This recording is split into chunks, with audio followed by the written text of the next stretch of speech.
Allora, Maria Rita Gentilin collegata con noi, segretaria dello CGIL di Belluno.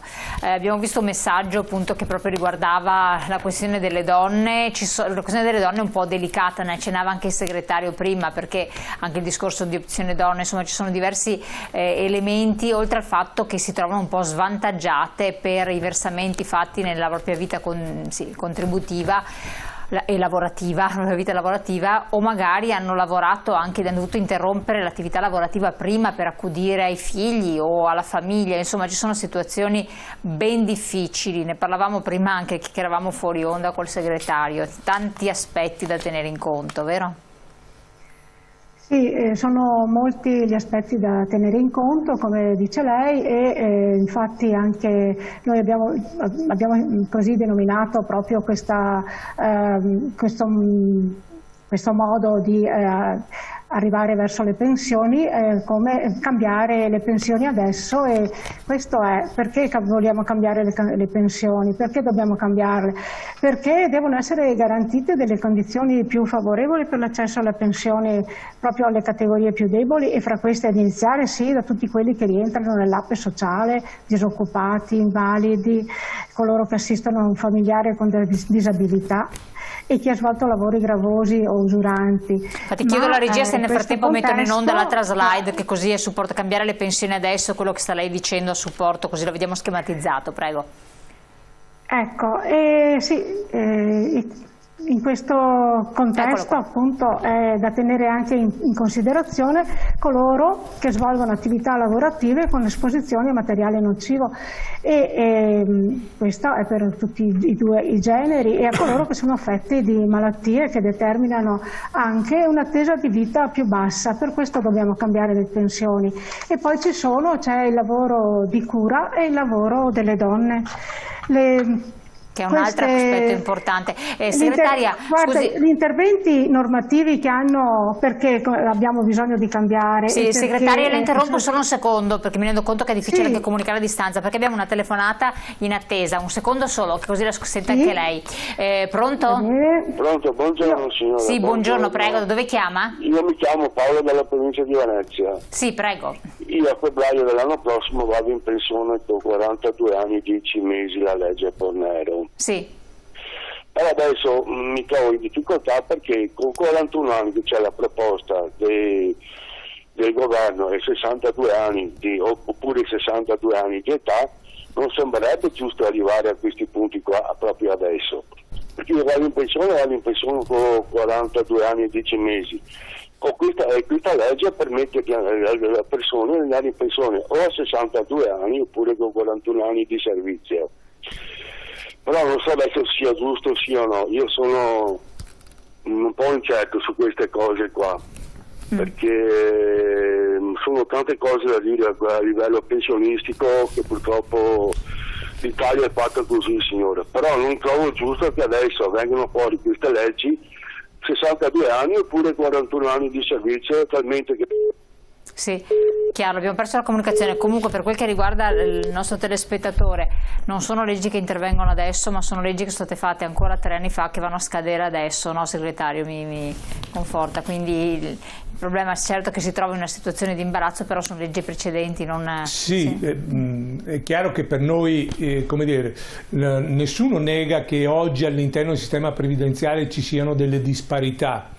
E quindi il nostro intervento serve proprio come dire, a tentare di togliere queste disparità o quantomeno ridurle, perché toglierle, guardi, mi rendo conto, sarei... No, certo che si trova in una situazione a cavallo, dice, esatto. Atteso tanto e quindi noi stiamo cercando di portarle al meglio possibile, però mi pare di capire che la condizione del lavoratore non viene messa in discussione da come ho compreso. Quindi lui andrà in pensione e basta, insomma. Sì, la persona va in pensione, semmai il problema è come andare incontro a quelli che avranno maggiore difficoltà un domani. Chiaro.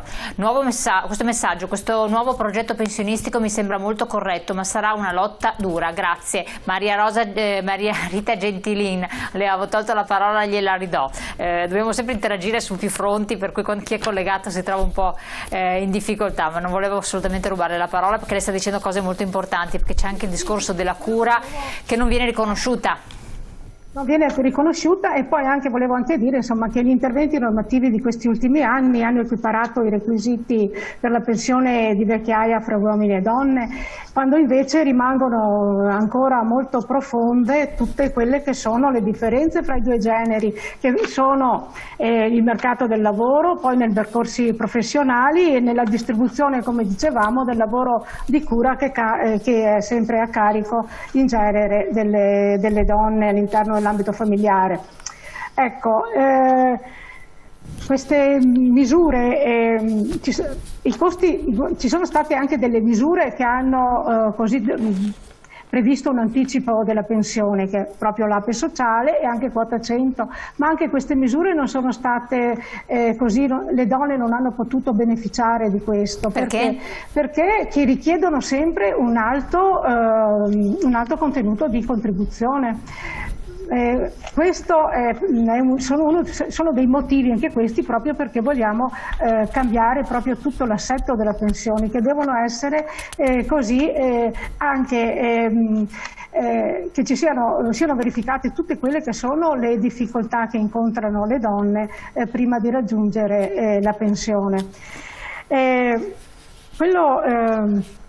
È necessario appunto prevedere queste soglie contributive d'accesso alle pensioni che siano compatibili alle condizioni delle donne e della società. Elevati tassi di disoccupazione, per esempio, sono osservabili proprio tra le lavoratrici anziane, ed è molto più difficile per una donna anziana trovare del lavoro, un'occupazione rispetto, diciamo, agli uomini. Anche questi sono dei parametri che dovrebbero essere tenuti in considerazione. È vero, adesso abbiamo l'opzione donna che è stata prorogata, però è anche questo che se si continua è un'opzione, un anticipo di pensione, ma che è penalizzante, ed è penalizzante proprio dal punto di vista economico. Ecco, bene sottolinearlo questo, perché forse molte persone non se ne rendono ben conto. Posso anche dire qual è quali sono i requisiti dell'opzione donna. L'opzione donna così permetteva alle lavoratrici del settore privato con 58 anni di età e 35 anni di contribuzione di poter accedere alla pensione. Questo però, mentre per le donne che hanno un lavoro autonomo l'età deve raggiungere 59 anni e non 58. L'opzione donna però appunto dà una penalizzazione dal punto di vista economico, e pertanto per chi ha insomma una famiglia deve anche tener conto insomma di tutto l'impianto.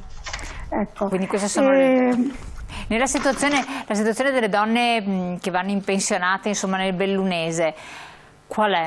Ci sono pensioni basse? Qual è la situazione? Qual è la principale problematica? Sì, per quanto riguarda quello che è la situazione del bellunese, noi abbiamo le pensioni, la media degli assegni pensionistici, che è fra le più basse del Veneto, appena dopo Rovigo. Abbiamo parecchie assegni pensionistici bassi. Noi vediamo che nella nostra provincia le donne sono 103.400, il 51% della popolazione, e le donne over 65 sono 30.283. Le donne hanno anche un altro problema poi per quanto riguarda la vita da pensionate. Hanno una speranza di vita in buona salute molto inferiore a quella degli uomini, e hanno anche una prospettiva di vita in solitudine. Tant'è vero che noi vediamo che le vedove oltre i 65 anni nella nostra provincia sono 13.300 e i vedovi sono 2.500. Certo. Quindi una lunga aspettativa di vita. Sì.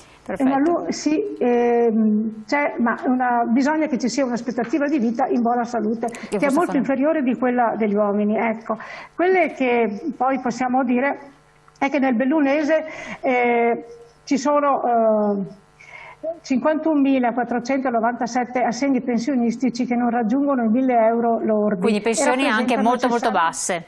questo è un altro aspetto importante.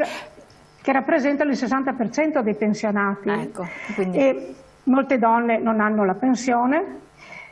E poi voglio dire che le pensionate sono 42.278 e i pensionati sono 33.524. Ma perché dico questi numeri? Li dico perché, tanto per capire perché dobbiamo cambiare. Segretaria, io la interrompo solo un secondo, le do la parola. Un secondo solo. Io le devo interrompere perché c'è la pubblicità. Così chiude il discorso subito dopo la pubblicità, restate con noi e arriviamo. Perfetto.